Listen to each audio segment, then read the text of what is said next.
Ave Maria Puríssima, sem pecado concebida. Hoje vamos tratar, nesta oitava catequese, se não me engano, oitava, viu? Mas depois, vocês vão ver direito na legenda aí embaixo, no título do vídeo.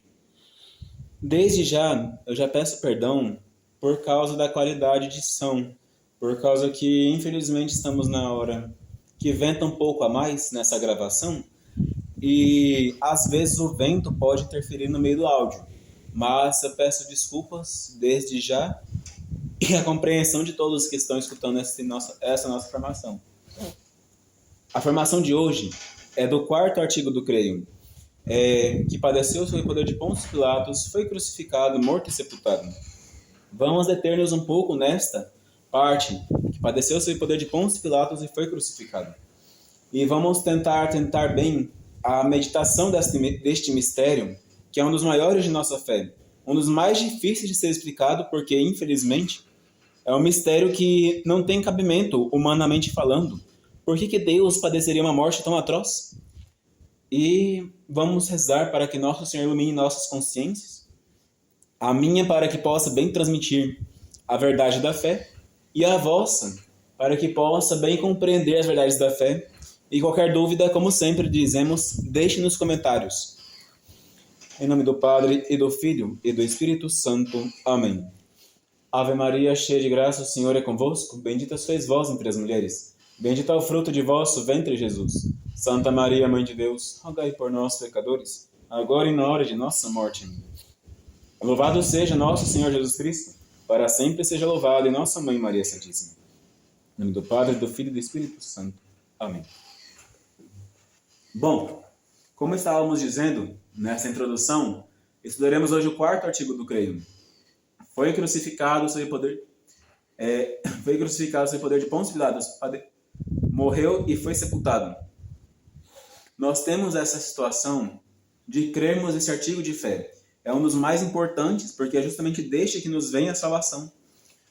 Mas, como eu disse, é um dos artigos mais difíceis de se compreender. Por que um Deus seria crucificado? Não é verdade? Nós temos testemunha no Evangelho. Ele só fez bem todas as coisas. Todas as coisas que Jesus Cristo fez foram bem feitas, tudo muito bem feito.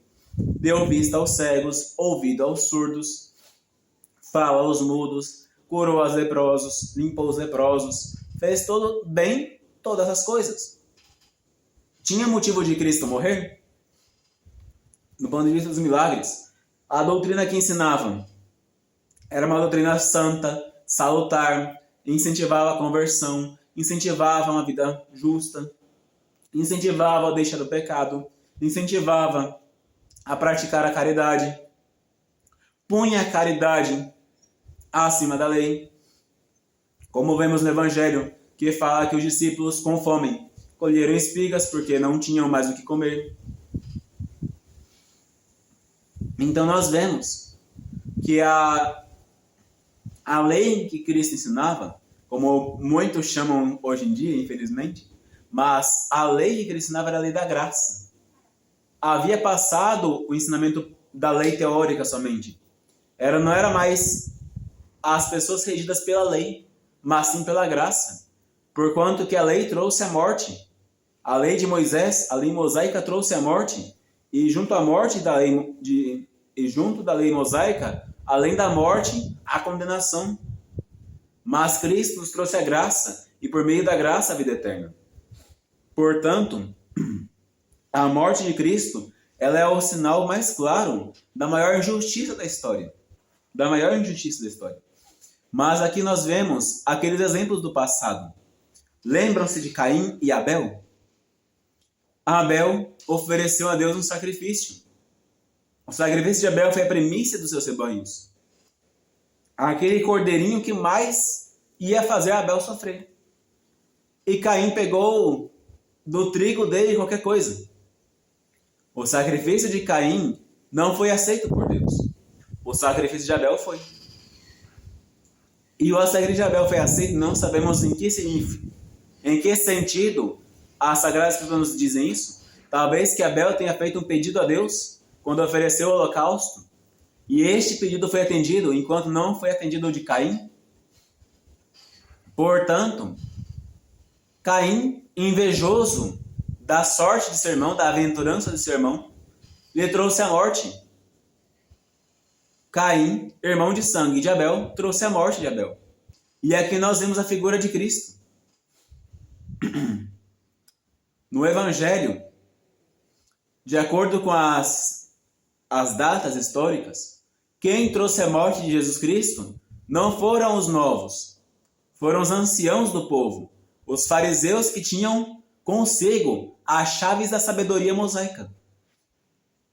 Ou seja, eram os irmãos mais velhos. Estes Caíns trouxeram a morte do justo Abel, aquele que agradara a Deus.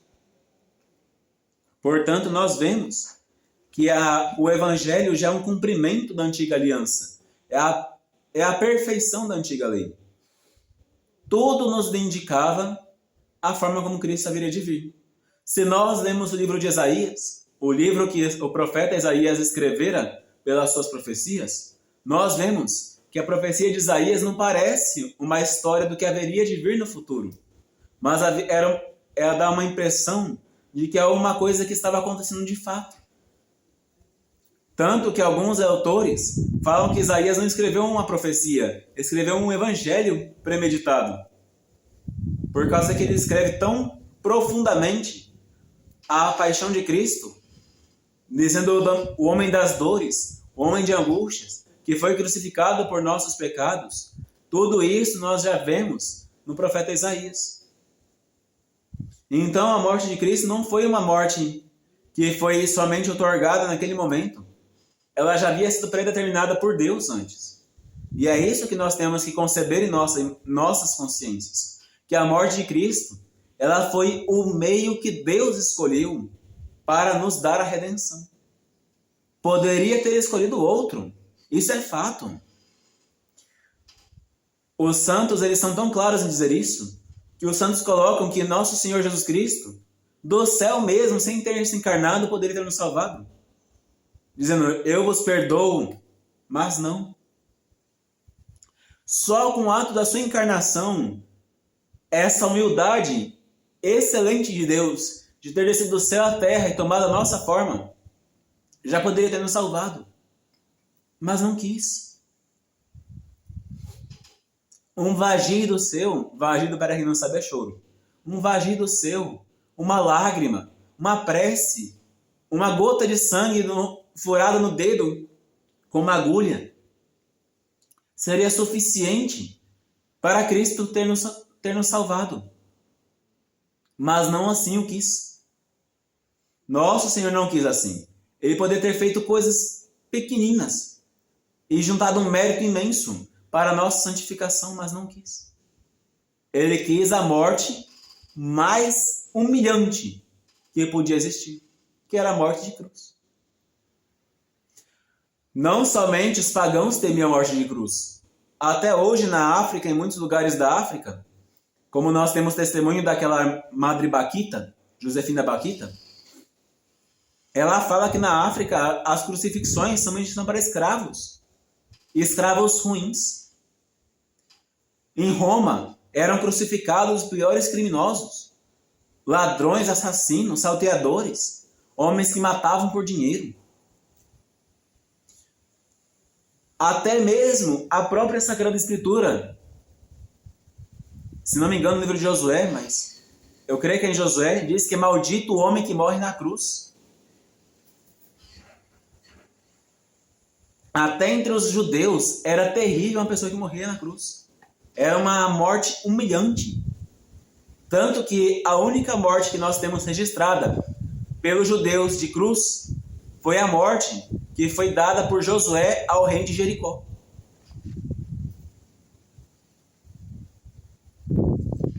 Imagina a comparação. Jesus Cristo, o santo, justo e perfeito, morrer como um idólatra. É para tocar um coração. Nós temos que meditar este mistério, porque este mistério é o mistério de nossa salvação. Jesus Cristo morreu como um criminoso.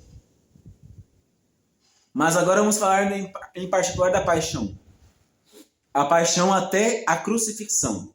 Vamos deixar a morte e sepultura para depois, para a nossa próxima catequese. Pensem comigo. Jesus Cristo mesmo disse, no Horto das Oliveiras, que sua alma estava triste até a morte. Ali mostra de novo que Jesus Cristo era impassível e imortal. Que ele tinha a divindade, que a divindade é impassível, mas nem por causa da divindade ele foi poupado da morte. Quis nos mostrar o meio de santificação, até mesmo por sua morte, fazendo prevalecer acima de sua vontade humana. Pai, afasta de mim este cálice, mas não seja feita a minha, mas a vossa vontade. Acima mesmo de sua vontade humana, Jesus Cristo pôs a vontade de Deus. Acima mesmo de seu bem-estar humano, ele pôs a verdade. Acima mesmo de sua vida, ele pôs como objetivo nosso a vida que nos havia demonstrado. A morte de Cristo, ela foi uma morte para nos mostrar que vale antes, 1000 vezes antes, deixar que aqueles que podem matar o corpo, matem o corpo, mas não entregar corpo e alma para o inferno, para aqueles que podem matar corpo e alma e jogarem lá. A morte de Cristo foi uma coisa imensa para nós. Já nos mostra este artigo que tudo isso ocorreu numa época específica do tempo. Não foi uma coisa falsa. Não foi uma coisa que é invenção dos apóstolos. Poderiam aludir que foi invenção dos apóstolos, mas não foi. No reinado de Tibério César, durante o governo da Judéia por Pôncio Pilatos, foi crucificado Jesus Cristo, nosso Senhor. Neste momento, neste exato momento em que eu reinava no Império Romano, que se estendia de Portugal praticamente até meados ali da Síria, reinava o único governante, Tibérios. Durante o reinado deste homem, governando na Palestina, Pôncio Pilatos, morreu Jesus Cristo. Foi crucificado Jesus Cristo. Neste período de tempo, para nos exatar que nós não somos frutos, nós cristãos não somos frutos de imaginação, mas de verdade e de fato. Do fato de um homem que morreu na cruz. Nós somos a religião do crucificado. Do crucificado que crucificou as paixões. O apóstolo São Paulo, ele fazia questão de falar: eu não vos prego outra coisa, senão a Jesus Cristo e Jesus Cristo crucificado. Escândalo para os judeus, loucura para os gentios. E de fato, é uma loucura para os gentios. Por causa que onde já se viu um Deus que morre crucificado? Seus deuses dos pagãos ostentavam tanta volúpia que não eram capazes de crucificar a carne quando viam uma manceba. Até mesmo a pretensa virgem Artemis se apaixonou por um homem e quase se entrega para ele. Negócio na lenda que ele estava dormindo. E nós vimos um homem que crucificou a sua carne, obedecendo até a morte. E a morte mais humilhante. Nós vemos aqui o grande mistério que nos foi dado. É um mistério fabuloso que nós somos uma religião de um homem crucificado e que nos ensina a crucificar as nossas paixões. Os santos e o catecismo aqui nos recordam, em particular, que a morte de Cristo é uma reparação no mesmo sentido do pecado de Adão. Assim como Adão e Eva pecaram pela árvore da ciência do bem e do mal, por comerem um fruto que lhes fora proibido, assim Jesus Cristo nos salvou por outra árvore, a árvore da cruz, comendo do fruto da obediência, até o ponto de não sobrar nada para si. Nada. Por isso que vos digo, Tudo aquilo que nós temos que buscar é a meditação constante da cruz. Esta cruz é a cruz redentora que nos trouxe a salvação. Ela é um meio de nos dar também amor a Deus. Não pensem que Deus ali morreu para nos fazer simplesmente olhar para Ele e falar assim, ó, que bonitinho. Não. Cristo morreu para nos dar a salvação e para que em troca desta cruz que Ele tomou sobre suas costas, nós o amássemos com amor sem medida. Por isso que nosso Senhor fez questão de, dentre todos os criminosos, ter a morte pior. Reparem bem, antes de morrer, Jesus Cristo fora a um horto de oliveiras. Ele sabia que ia morrer. Ele mesmo havia predito a seus discípulos: chegará o momento em que pegarão o Filho do Homem, entregá-lo-ão aos gentios, onde será flagelado, crucificado. O próprio Cristo predisse a sua morte. Por 3 vezes, de forma clara, antes de morrer. A morte de Cristo, ela foi uma coisa que não foi simplesmente uma coisa assim espontânea, foi predestinada por Deus. O próprio Deus que orientou tudo para que ele fosse morto daquela forma. Assim como a serpente foi levantada no deserto, assim o Filho do Homem será levantado. E assim que o Filho do Homem for levantado da terra, eu for levantado da terra, atrairei todos a mim. Então nós vemos, tudo do Antigo Testamento voltava-se para Cristo. Nós vemos o profeta Davi, naquele Salmo 21, mais do que todos os outros, mas nos outros salmos também, o profeta Davi dizendo, como é que ele diz? Perdão, viu?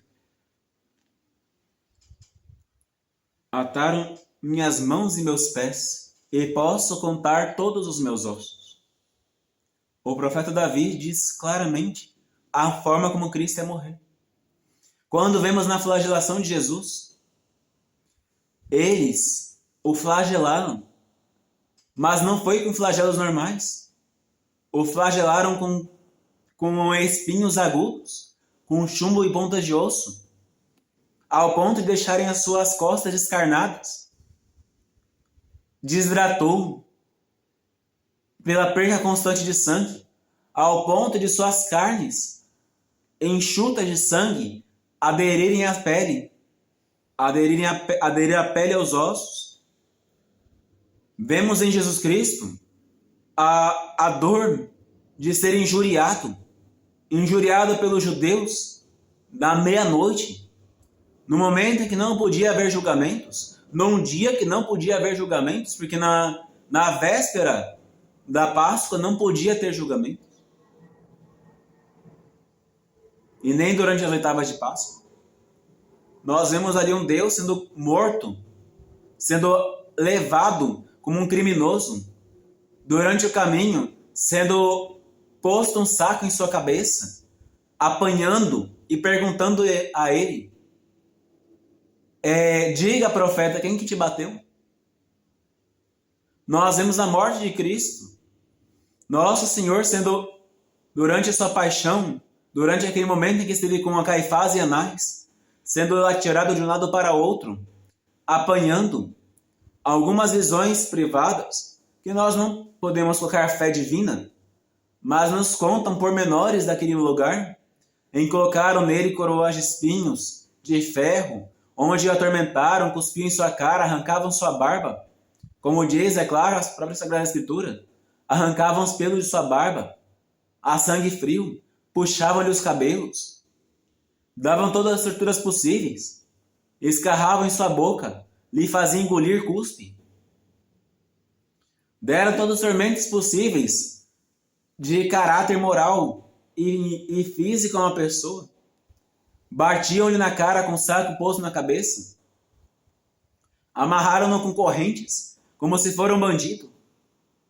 Ele que sempre esteve no templo a pregar, nas sinagogas, andando publicamente no meio do povo, foi levado como se fosse um criminoso qualquer, um boi para o abate.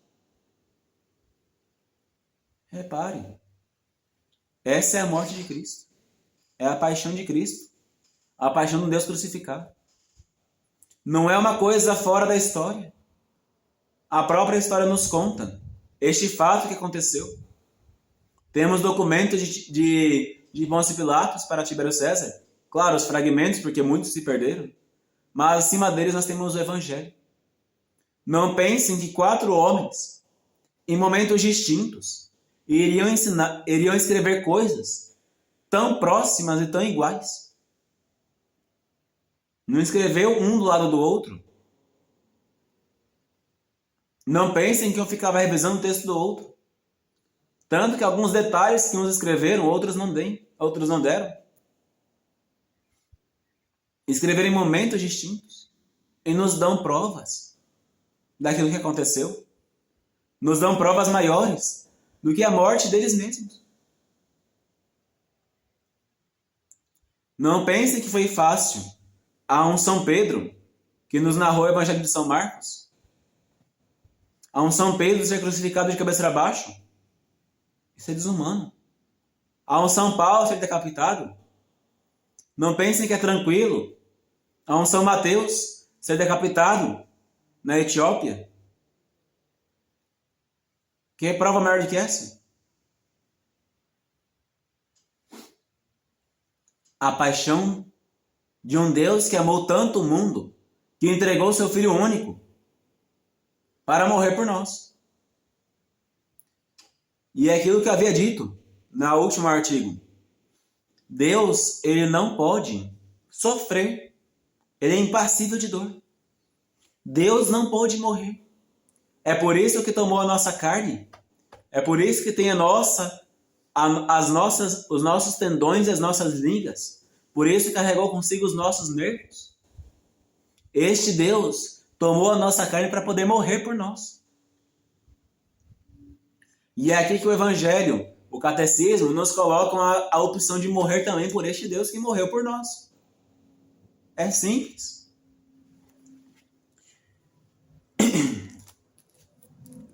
Nós temos ainda outros exemplos do Antigo Testamento. Nós somos comparados no Antigo Testamento a Isaac. Isaac, filho único de Abraão, com Sarai. Não filho único dele, porque teve ainda o filho de Agar, que foi Ismael. Mas com Sara, o único filho de Abraão foi Isaac, o filho da promessa. Eis que Isaac foi levado num dia por Abraão para ser morto por Abraão. Deus lhe pedir isso. Eis que Abraão, quando levou seu filho no lugar que havia Deus determinado, subindo com ele para o monte, na hora que iria partir seu filho ao meio, como costume de crucifixão, de sacrifício antigo, eis que o anjo disse: Abraão, agora sei que temes a Deus. Não faças mal ao menino. E então Abraão viu um cordeiro. Um cordeiro que não tinha por que estar ali, preso pelos chifres. Abraão solta Isaac, ambos pegam o cordeiro e colocam no lugar de Isaac. O cordeiro é Cristo. Nós vemos os israelitas, quando estavam no Egito, a 10ª praga, a morte dos primogênitos. Passou naquela região o anjo da morte, e o anjo da morte foi ceifando a vida de todos os primogênitos. Só não ceifou a vida da onde mataram o cordeiro, extraíram seu sangue e passaram sangue na porta. A casa, neste texto bíblico, significa nossa alma, que esta alma ela é purificada pelo sangue do cordeiro no dia do batismo. E o cordeiro morto, ele foi assado inteiro. E aquilo que não fosse comido pelos membros da casa, deveria ser atirado ao fogo. Outro sinal da morte de Cristo que Cristo deveria ser morto de forma integral. Aniquilação total, holocausto. Os sacrifícios da antiga aliança. Quantos sacrifícios havia na antiga aliança? E qual o sacrifício que Deus queria? Que ele mandava fazer? É só ler o livro do Levítico. O sacrifício que Deus mandava era um cordeiro de 1 ano, sem defeito, primogênito de sua mãe. Qual foi o primogênito de sua mãe? Jesus Cristo. Um touro de 3 anos, sem defeito, primogênito de sua mãe. Qual era o primogênito de sua mãe? Jesus Cristo. É por isso que o Evangelho faz questão de falar filho primogênito de Maria. Não porque ela tivesse vários filhos. Não que ela tivesse segundogênito. Mas é porque este filho era o filho que havia sido predestinado por Deus como um sacrifício, um holocausto perfeito. Nós vemos no Evangelho tão pormenorizada a paixão de Cristo, que nós vemos um homem sem sangue, carregando uma cruz pesada aos ombros, representa de fato aquele cordeiro imolado, carregando nos ombros os nossos pecados. A antiga aliança punha os pecados sobre o cordeiro. O cordeiro é levado vivo, caminhando as escadarias do templo. Alguns sacrifícios da antiga lei ainda colocavam que aquele cordeirinho deveria ser estimado pela família. Deveria ser colocado o cordeirinho em casa, alimentado na mamadeira, com leite de sua mãe, para que no dia do seu sacrifício a dor fosse mais profunda. Compreendem? A paixão de Cristo era para ser para nós cristãos motivo de dor e angústia, motivo de lágrimas, motivo de compaixão por este Deus crucificado por nós. Quantos cristãos não dão a mínima para isso?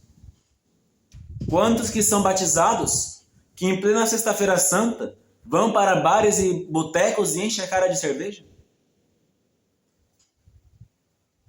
Reparemos, meus caríssimos, estes homens que fazem tantos maus à própria alma. Reparemos, pelo sangue deste Deus crucificado, com nossa vida, de agora em diante, na meditação constante da paixão de Jesus. Olhemos no Evangelho. Desde a agonia no Horto das Oliveiras até a sua morte. Quanto que Jesus padeceu? E é o Senhor do paraíso. É o Deus que fez bem todas as coisas.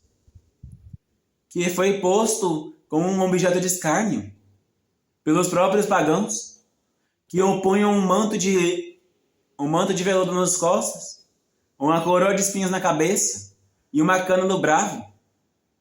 E zombavam dele dizendo: salve o rei dos judeus.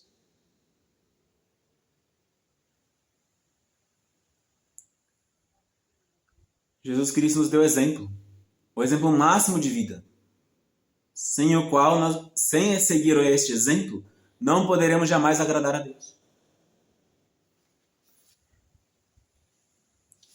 Vamos agora dar um passo a mais nesta catequese, preparando-nos para compreender estes mistérios tão fabulosos.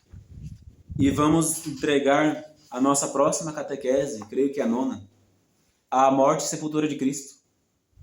Falamos muito bem da paixão de Jesus, falamos muito bem da sua dor, da sua angústia, da sua crucifixão, do tempo exato de sua crucifixão. Vamos agora dar a nosso Senhor, dar a Deus Onipotente, o tributo de nossa honra, meditando constantemente na paixão daquele que nos deu a nossa salvação. Ave Maria Puríssima, sem pecado concebida. Ave Maria, cheia de graça, o Senhor é convosco. Bendita sois vós entre as mulheres, e bendito é o fruto de vosso ventre, Jesus. Santa Maria, Mãe de Deus, rogai por nós, pecadores, agora e na hora de nossa morte. Amém. Em nome do Padre, e do Filho, e do Espírito Santo. Amém.